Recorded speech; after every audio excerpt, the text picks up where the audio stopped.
Hi everyone, so today we're going to be working with Chapter 8, Section 3, Multiplying Binomials. If you're following along, we're on the textbook, we're on page 498.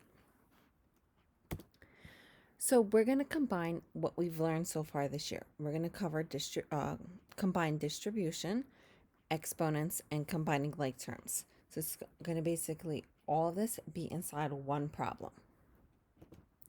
So what we're going to do is something called the FOIL method. Some of you may have already covered this last year in your math class, but we're going to go over it again. So FOIL, it's an acronym. It stands for first, outer, inner, last. This is the way when I multiply binomials, I just remember FOIL in my head. As long as I can spell FOIL, F-O-I-L, I'll remember which order that I need to distribute and which order I need to multiply in. So let's practice one. Let's simplify the following. The first set of parentheses, we have 5x minus 3. And the second set of parentheses, we have 2x minus 1. So what we're aiming to do is we want to try to distribute this 5x to everything in here and this negative 3 to everything in there. There's a couple different ways to do it, but I feel like the FOIL method's the easiest. It's kind of like the most organized way, so that way you remember you're distributing everything and everything's getting multiplied the way it should be. So the way this is going to work is as follows. So we're going to multiply 5x times 2x, right? Because FOIL, so the first terms we're going to multiply together. And then when we get to it, we're going to do FOIL first. And then it's going to be the outer terms, these two, the 5x and the 1. The inner, minus 3 and 2x. And then the last, negative 3 and the 1. So let's do first 5x times 2x. So 5x times 2x. So we're going to multiply the 5 and the 2 and we get 10. And since we're multiplying x times x, we go ahead and add the exponents. So 5x times 2x gives us 10x squared. Next, we're doing outer. 5x times 1x.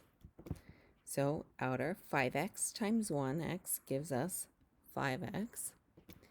Then we're going to do the inner. So negative 3 times 2x. Negative 3 times 2x gives us negative 6x. And last, negative 3 times 1. Negative 3 times 1 gives us negative 3.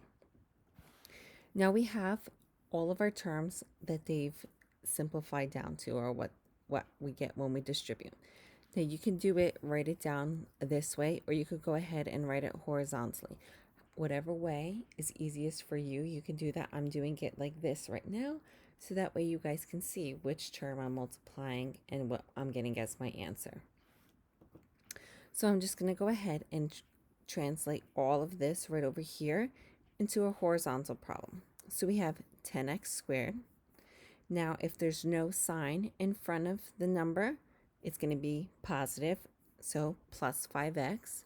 And then since there's the negative sign here, it's minus. So we have minus 6x, and then this once again is minus or negative, so we have minus 3.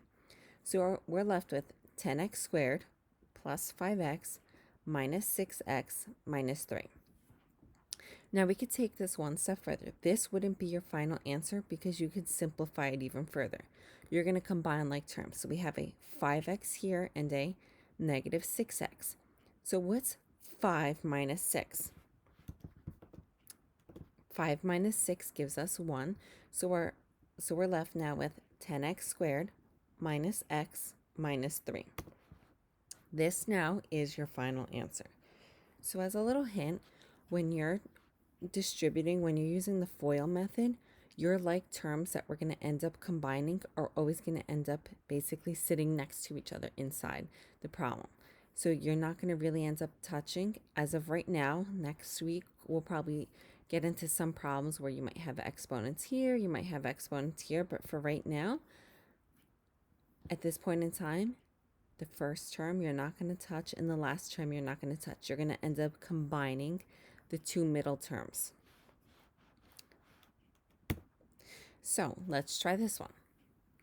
In parentheses, 3x minus 4, and then the second set of parentheses, x minus 2. So what I like to do is I just like to rewrite the problem. That's the habit I've always gotten into, is just rewriting the problem. So let's try to solve this using the FOIL method. So we're going to distribute each and every term. So we're going to do 3x times x. So 3x times x gives us 3x squared. Then FOIL, so we did the first, then comes the outer. So we're going to do 3x times 2. So 3x times 2 gives us 6x. Then the next letter is I, so negative 4 times x. So negative 4 times x gives us negative 4x. And our last letter is L, which stands for last. So negative 4 times 2. Negative 4 times 2 gives us negative 8. And then remember I told you we're going to convert this, just rewrite it over here into a horizontal problem. So we're going to do 3x squared plus 6x minus 4x minus 8. What can we combine here? Well, there's nothing to combine, remember, 3x squared with, because there's no other like term, there's no other x squared, so we can't combine this with anything. We have a plus 6x and a minus 4x. Those two we're going to go ahead and combine. So positive 6 minus 4, or 6 minus 4, gives us 2x. So our final answer is 3x squared plus 2x minus 8. This is our final answer. So let's try this one. N minus 6 times 4n minus 7. So I'd like to rewrite it for myself. FOIL. First, n times 4n gives us 4n squared. Outer, n times negative 7 gives us negative 7n. And get in the habit when you guys have these. So see here how it was n times negative 7. Put the number in front of the variable. Because if we kind of went ahead and put it afterwards, it would kind of look like 7 minus n, but instead of negative 7n. So the number should always go in front of the variable. So we did first, we did outer, now we need to do inner. So negative 6 times 4n, negative 6 times 4 gives us negative 24, and then because there's, and then it's an n. So negative 24n. And lastly, we have last. Negative 6 times negative 7. The two negatives cancel each other out and give us 42. So we go ahead and rewrite all of this. 4n squared minus 7n minus 24n plus 42. We could go ahead and combine our like terms. So negative 7 minus 24 gives us negative 31. So our final answer is 4n squared minus 31n plus 42. Final answer, we go ahead and box them. Let's try this one. 2h minus 7 times h plus 9. So first thing we're going to do is first. So 2h times h. 2h times h gives us 2h squared. Next we do outer.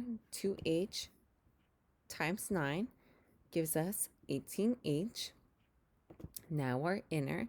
Negative 7 times h gives us negative 7h. And our last, negative 7 times 9. Negative 7 times 9 gives us negative 63. So we go ahead and rewrite this. So we're left with 2h squared plus 18h minus 7h minus 63. Remember, if there's no sign in front of it, it's going to be positive. So now we go ahead and combine our like terms. What's like here? 18h and negative 7h. 18 minus 7 gives us 11. So our final answer is 2h squared plus 11h minus 63. Final answer, we go ahead and box it. So as promised, here are your pets of the day. This right here, this is Mercy. This is your classmate Jasmine's dog. Mercy, I believe, is laying down. She's just catching some sun. And this right here, this is Mr. O'Hara's dog, and her name is Delilah. Delilah is 9 years old, and she's a Lhasa Apso. She thinks she's a cat. Delilah's a total diva. She doesn't like to be outside. She likes to sit on their window and catch a tan. So what I'm going to do now, guys, is I'm going to post some problems in Google Classroom. What I want you to do is I want you to do the problems, practice them for yourselves. Just, they don't have to be right. Just try them. Let me know if you're having some difficulty with the problems. I want you to start getting in the habit of practicing them. So this is kind of like me in class, giving you guys, if we are in actual classroom, me giving you a problem on the board and having you guys try them. So I want you to go ahead and try. I'm going to give you 3 problems, try them, and then submit them back to me. Upload them to Google Classroom when you guys are finished, or you can also send me them via email. If you guys have any questions, please, please, please don't wait until the last minute. Ask me now. We're in class, ask me if you guys have any questions. Don't let it get to the point where it's the day before the quiz and you've been struggling all week. Ask me questions throughout the week if you guys aren't understanding lessons. Have a great weekend, guys.